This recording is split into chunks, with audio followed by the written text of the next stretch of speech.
नमस्कार दोस्तों आज हम बात करने जा रहे हैं एक ऐसे प्रोजेक्ट की जो भारत के भविष्य को बदल सकता है, लेकिन साथ ही साथ यह बड़े विवादों से भी घिरा हुआ है। दोस्तों इस प्रोजेक्ट का नाम है द ग्रेट निकोबार प्रोजेक्ट। दोस्तों एक तरफ सरकार इसे भारत की रणनीतिक ताकत और आर्थिक उछाल का प्रतीक बता रही है, तो वहीं दूसरी तरफ पर्यावरण के शुभचिंतक, आदिवासी अधिकार समूह के लोग और कांग्रेस नेता सोनिया गांधी इसको लेकर गंभीर सवाल उठा रहे हैं। ऐसे में दोस्तों आखिर यह पूरा मामला क्या है? इसे 81,000 करोड़ रुपया का मेगा विजन क्यों कहा जा रहा है? क्यों इसके खिलाफ आवाज़ उठ रही है? तो दोस्तों आज की वीडियो में इसी बात को हम जानेंगे, तो आप मेरे साथ वीडियो के अंत तक बने रहें। तो चलिए वीडियो को स्टार्ट करते हैं। दोस्तों ग्रेट निकोबार अंडमान और निकोबार द्वीप समूह का सबसे दक्षिणी भाग है।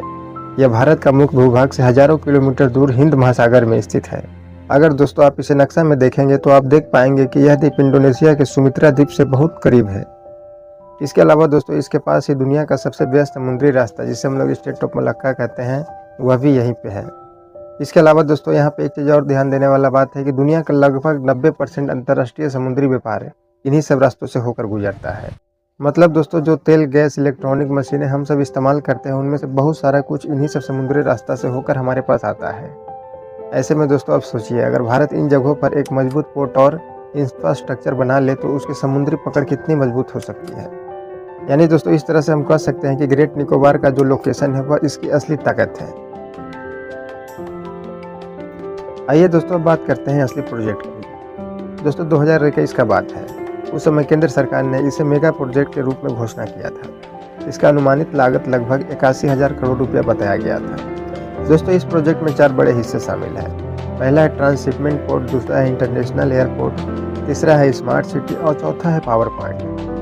दोस्तों ट्रांसशिपमेंट पोर्ट की बात करें तो यहाँ एक बहुत बड़ा अंतर्राष्ट्रीय बंदरगाह बनाया जाएगा। यहाँ से दोस्तों बड़े मालवाहक जहाज रुकेंगे और कंटेनर को ट्रांसफ़र करेंगे। अभी के समय में दोस्तों भारत के कई कंटेनर जो होते हैं वह सिंगापुर और कोलंबो जाकर ट्रांसशिपमेंट होते हैं। ऐसे में दोस्तों अगर भारत यहाँ पे पोर्ट बना देता है तो यह खुद सुविधा दूसरों को दे सकेगा। दोस्तों दूसरा नंबर इंटरनेशनल एयरपोर्ट है। दोस्तों इस प्रोजेक्ट के अंतर्गत यहाँ पे एक ग्रीनफील्ड अंतर्राष्ट्रीय हवाई अड्डा बनाने का भी बात है, जिससे देश और दुनिया से सीधे कनेक्टिविटी मिलेगी।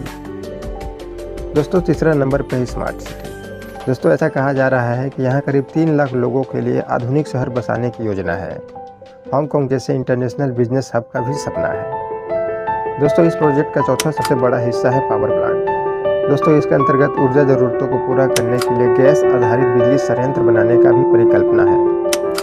दोस्तों सरकार का कहना है कि यह प्रोजेक्ट ग्रेट निकोबार को रणनीतिक, आर्थिक और पर्यटन हब बना देगा। आइए दोस्तों अब बात करते हैं सबसे अहम हिस्सा पर, वह है चीन फैक्टर। दोस्तों पिछले कुछ वर्षों में चीन हिंद महासागर क्षेत्र में अपनी मौजूदगी बढ़ाई है। दोस्तों हम सभी जानते हैं कि श्रीलंका में हम्बनटोटा पोर्ट हो या फिर पाकिस्तान के ग्वादर पोर्ट हो, इन सब पे अपना प्रभाव जमाकर चाइना हिंद महासागर में अपनी गतिविधियाँ बढ़ा रहा है। इसके अलावा दोस्तों चाइना म्यांमार और कोको द्वीप में भी इंफ्रास्ट्रक्चर बनाकर अपनी गतिविधियों को बढ़ाया है।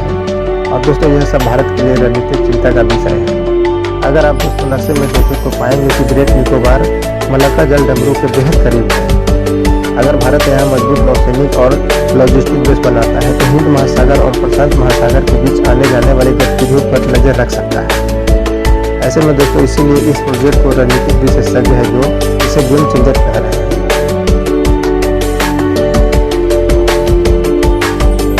ये दोस्तों अब बात करते हैं उस हिस्सों को जहां से विवाद हो रहा है। तो दोस्तों इस प्रोजेक्ट के लिए लाखों पेड़ काटे जाने की बात सामने आई है।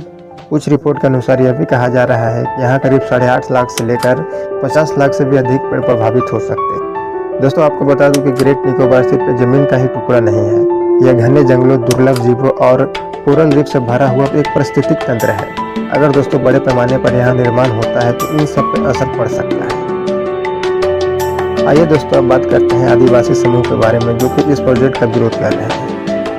दोस्तों आपको बता दूं कि ग्रेट निकोबार में आज के समय में करीब 8,000 लोग रहते हैं। यहाँ सोमपेन और निकोबारी जैसा आदिवासी समूह पाए जाते हैं। दोस्तों सोमपेन जनजाति का खास बात यह है कि यह आज भी जंगलों में रहते हैं और आधुनिक दुनिया से पूरी तरह से कटे हुए हैं। ऐसे में दोस्तों अब सवाल उठता है कि इस प्रोजेक्ट को चालू करने के लिए क्या उनसे सही तरीके से सहमति ली गई है, क्या फॉरेस्ट राइट एक्ट में इसका पालन हुआ है। दोस्तों इन्हीं सब मुद्दों को लेकर सोनिया गांधी ने इसका कड़ा विरोध जताया है।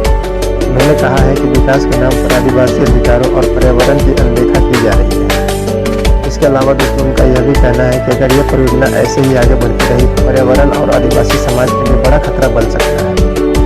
इसके अलावा दोस्तों इस प्रोजेक्ट के बारे में यह भी कहा जा रहा है कि यहाँ पर अगर प्रोजेक्ट बनता है तो उसे भूकंप और सुनामी का खतरा होगा। दोस्तों हम सभी जानते हैं कि 26 दिसंबर 2004 को वहाँ पर 9.3 तीव्रता का एक भयानक भूकंप आया था, जिससे बहुत सारा विनाश हुआ था और दोस्तों ग्रेट निकोबार भी इस आपदा से बुरी तरह से प्रभावित हुआ था। ऐसे में दोस्तों सवाल उठता है कि क्या इतने बड़े स्तर पर निर्माण कार्य सुरक्षित है? सरकार कहती है कि सभी सुरक्षा मानकों को पालन करके यह काम होगा, लेकिन दोस्तों विशेषज्ञों का चिंता अभी भी बनी हुई है। आइए दोस्तों अब बात करते हैं असली सवाल का, वह है दोस्तों विकास बनाम पर्यावरण। दोस्तों अंत में यह प्रोजेक्ट आकर विकास और पर्यावरण के मुद्दा पर दोस्तों क्या देश का सुरक्षा और आर्थिक विकास के लिए पर्यावरण से समझौता किया जा सकता है, या फिर दोस्तों विकास का मॉडल ऐसा होना चाहिए जो प्रकृति और स्थानीय समुदाय के साथ संतुलन बनाए।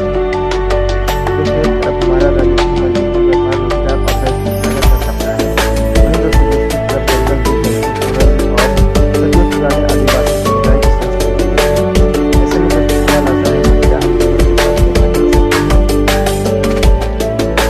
यह पूरी कहानी एक बार में दोस्तों इस प्रोजेक्ट के बारे में आप